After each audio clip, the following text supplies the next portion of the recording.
Christine Lagarde, bonjour. Bonjour. Vous venez de participer au débat Peut-on sortir de la crise? Donc quels sont les points marquants finalement de ce débat?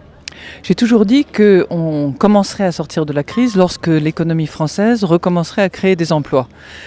Donc moi je tire un certain nombre de conclusions positives. Pourquoi? Parce qu'au premier trimestre nous avons eu des créations nettes d'emplois de 23 700. Nouveaux emplois créés par la France.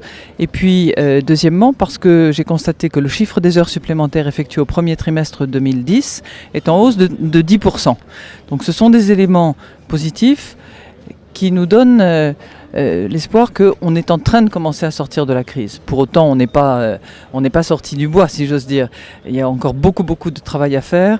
Il y a beaucoup de travail en matière de régulation financière internationale notamment, où nous travaillons d'arrache-pied, mais les choses prennent du temps. Et j'espère qu'à Séoul, nous aurons, à l'occasion de la réunion du G20, un certain nombre d'étapes qui seront franchies, qui seront derrière nous et qui nous permettront d'aborder en particulier les relations sur le marché financier de manière plus sereine, parce qu'il y aura plus de discipline, plus de contrôle et plus de responsabilité.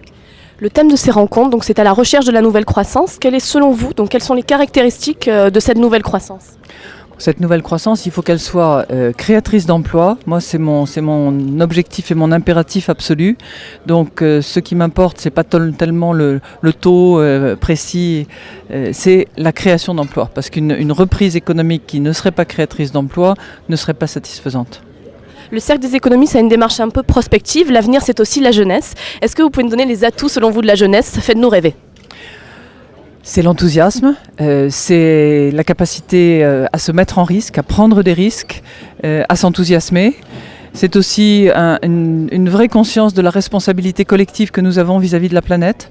Donc j'espère que si vous êtes les acteurs de cette croissance, ça sera une croissance qui sera un peu plus responsable et qui permettra de transmettre aux générations après les vôtres une planète qui soit en bon état.